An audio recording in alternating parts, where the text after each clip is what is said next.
right, so we are talking about transformations of exponential functions, okay? So here is the example we're looking at. And what I've done is I've labeled the different parts. So this first arrow is just referring to the plus or minus. Basically, if it's a positive, it doesn't mean anything, it's normal.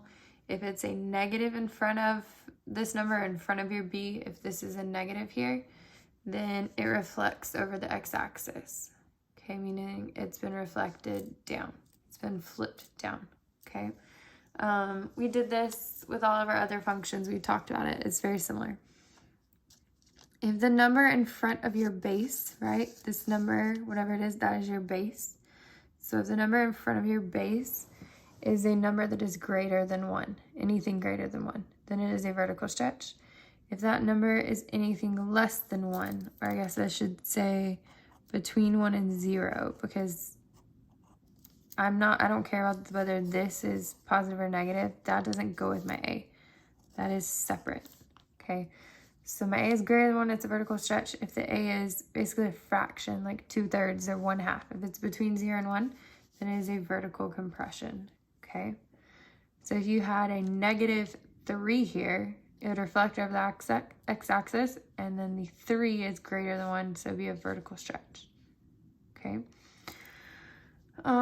Your exponent is always raised to x, right? Your exponent always has an x in it, so it could be x plus or minus some number h. If it is plus the number, then you're going to shift horizontally to the left. If this is x minus some number, then you're going to horizontally shift right, okay?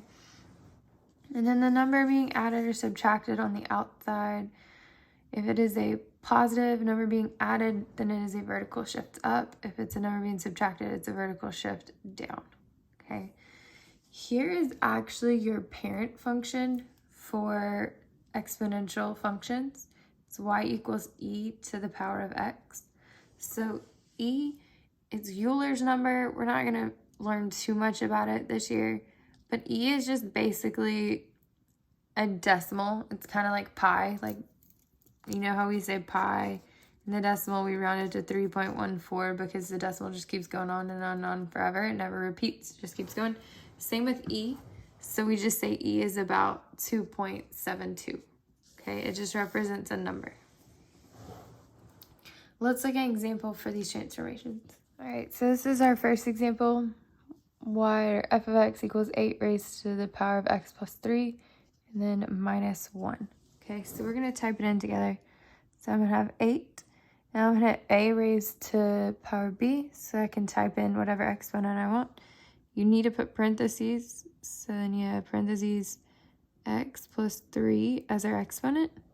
And then see how that little cursor is still up there. So I'm going to hit the arrow.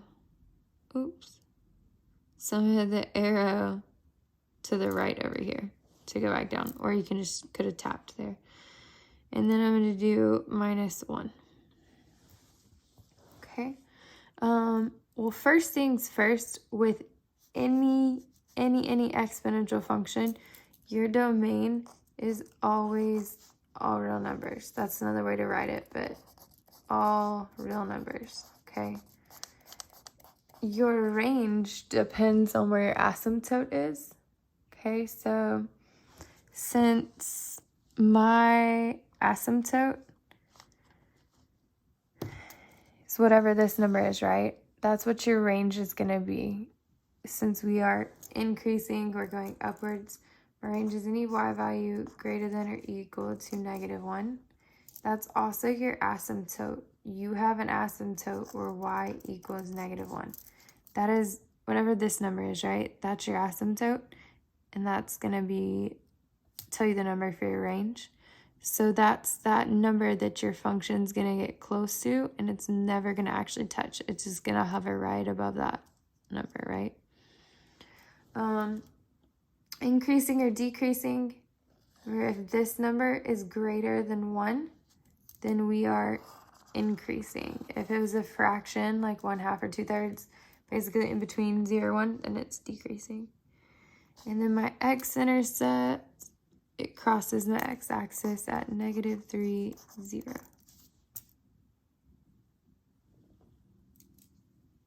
All right, so for this example, we have 1/3 raised to x minus 3 power minus 12. As always, our domain is going to be all real numbers, okay? Range is going to be, let's look at our asymptote. Our asymptote gets really close to -12, whatever this number is, and then it's everything above that, right? So our range is going to be any y value that is greater than or equal to -12. It started up here on the left, and then it heads down on the right, so it's decreasing. You also know that because this value is in between 0 and 1. Our asymptote is just y equals -12. It's y equals whatever this number is, right? And my y-intercept is, if you scroll up, tap the function, you can see that gray dot appears that shows you your y-intercept is at 0, 15. All right, last but not least, it just wants to know which transformations occurred.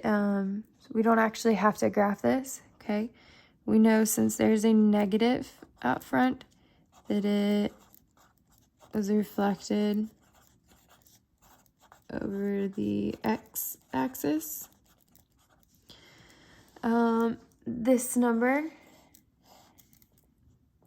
3 is greater than 1, which means it is a vertical stretch, okay?